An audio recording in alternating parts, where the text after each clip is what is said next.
Hey guys, thank you for tuning in again. I'm coming at you with another front split tutorial.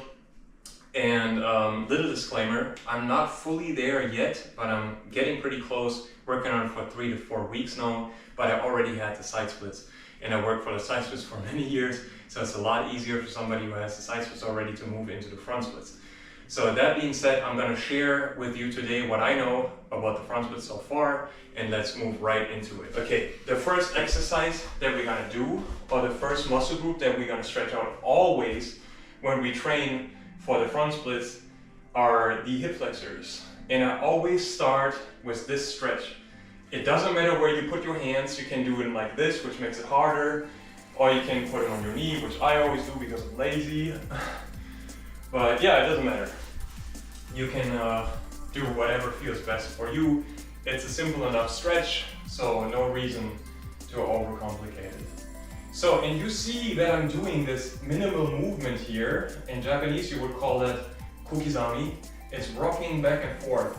And this is very, very important for stretching in general. So I'm always doing that, and I'm working back and forth 10 to 20 times.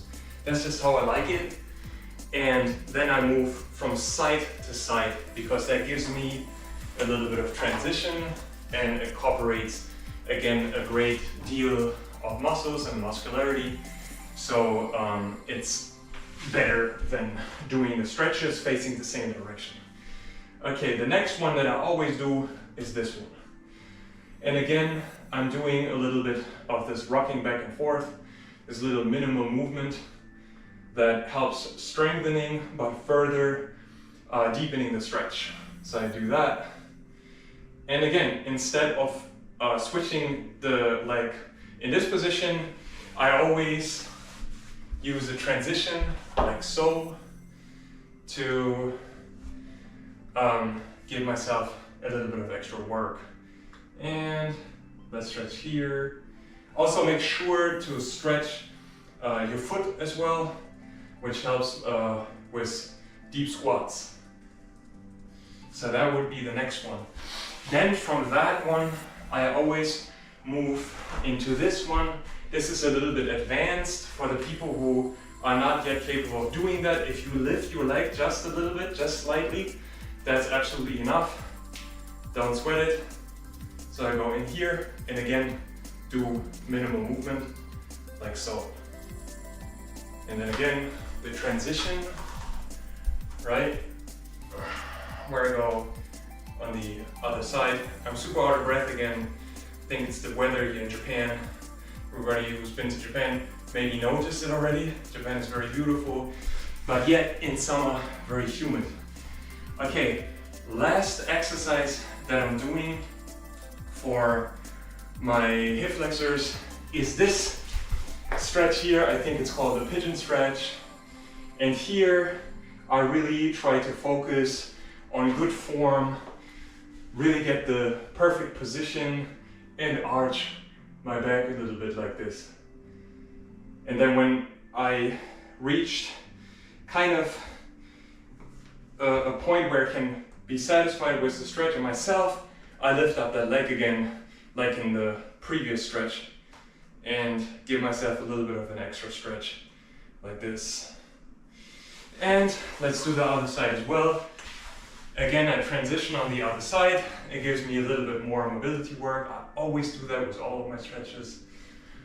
Some people do it in the same position. I think it's a preference thing. Again, I really focus to get the deepest possible stretch. And then when I found it, I rock my back like this and incorporate this little movement that I'm always talking about. And then when I'm at the peak of this, I go into this position. And I'm not gonna do it right now, but depending on how tight my hip flexors are, for example, if I would be a total beginner, I would do this exact sequence of hip flexor stretches multiple times. And I would do it honestly, obviously without getting injured, but up to 5 times. I would rest a little bit and do it again, and do it again, and do it again. Again, super out of breath, sorry for that. Until my hip flexors feel ready to go to attempt the front splits. So no, Those were a couple of hip flexor stretches, like 4 or 5 hip flexor stretches, but for my hamstrings, I don't actually go that complex. I only do 2 different stretches for my hamstrings. And everybody's seen this one before, right? This one is very simplistic, nothing fancy.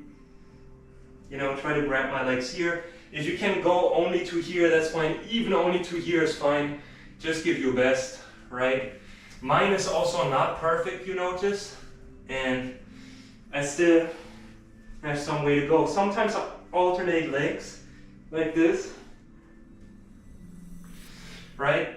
So this is one. Now I'm gonna rest a little bit before I'm gonna go into the next one. But then I have a pretty generic stretch as well. Pretty much the same thing, just your legs are spread a little bit. And then again, I try to keep my lower back straight, go forward like this, and then go to the side and to the other side. Don't be discouraged. In the beginning, I only could go to here and it looked really bad. And I tried to go to the side, but the more you do it, the better you get at it. Sometimes I use gravity to my advantage. And that gravity sort of pull me down. It's also really nice if you put your hands on the back side of your head and let gravity do the work for you. So again, if I don't feel ready for the front splits, I would repeat this over and over again until I feel, no, I have a realistic chance for the front splits. Let me rest a little bit, and then let's try to attempt the front splits and end today's front split tutorial video. Man, it's so hot. It's unbelievable.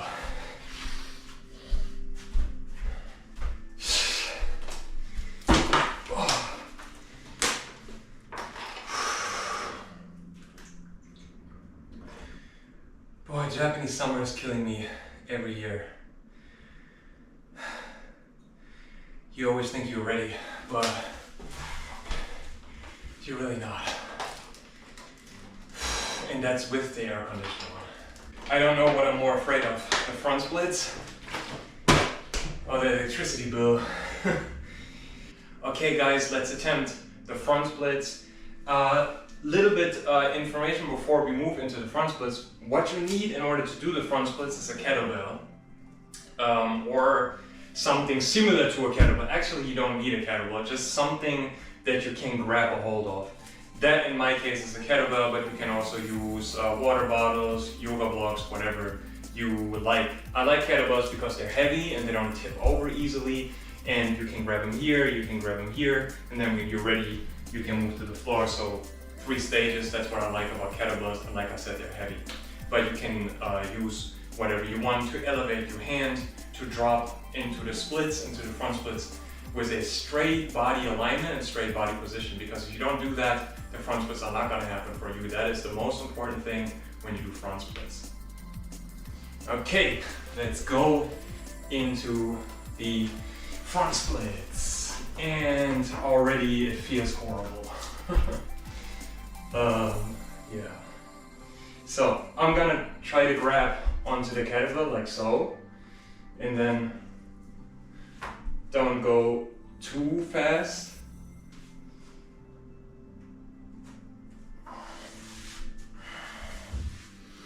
Let's try the other side. This one is my tighter side. So that was kind of a train wreck, I'm gonna be honest. This is probably gonna be better. Again, let's try to be as straight as we can.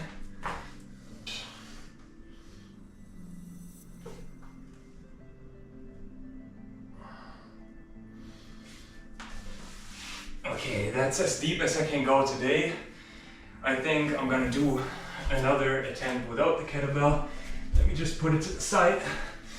So you see, I'm not quite there yet, but I'm edging closer to getting my front splits. It's gonna take me another month of work, I would presume. And then I got them. In total, I do 3 sets. So I do all this warm up, leading all the way up to the front splits, and then front splits attempt. I do 3 of them. No, I said 4, but I mean 3 of them. and basically try to hold the stretch for 30 seconds. But if I can't, I don't try to forcefully hold it for 30 seconds because that will get you injured indefinitely, so be careful. Okay, let's try another round. Oh, that feels horrible again. I just hate the front splits. Okay, I'm not gonna hold it 30 seconds now because I tired myself out pretty much already, but you get the idea. Let's try the other side as well.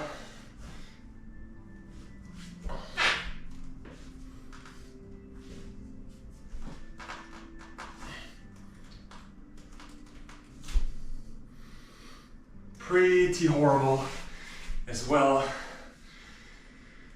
And then the last set. I mean, it's pretty deep, but by horrible, I mean it feels pretty bad still because it's new. And it's also normal. The more you stretch, the more resilient you become to this sort of pain caused by stretching. And eventually it's gonna feel somewhat pleasant. When I do the side splits, mostly it doesn't even hurt anymore. Sometimes when I stretch in the gym, some Japanese person will see me and say itai or itaso, which means that must hurt, but actually it doesn't hurt anymore. But it did definitely hurt in the beginning. So anyway, let's move into the last attempt.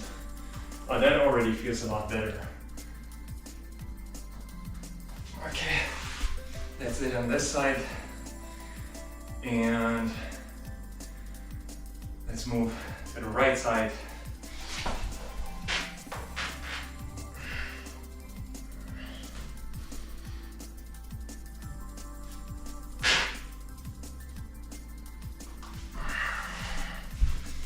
Okay, that was a little bit open and wasn't entirely straight as you saw, but yeah, that is my first front split tutorial.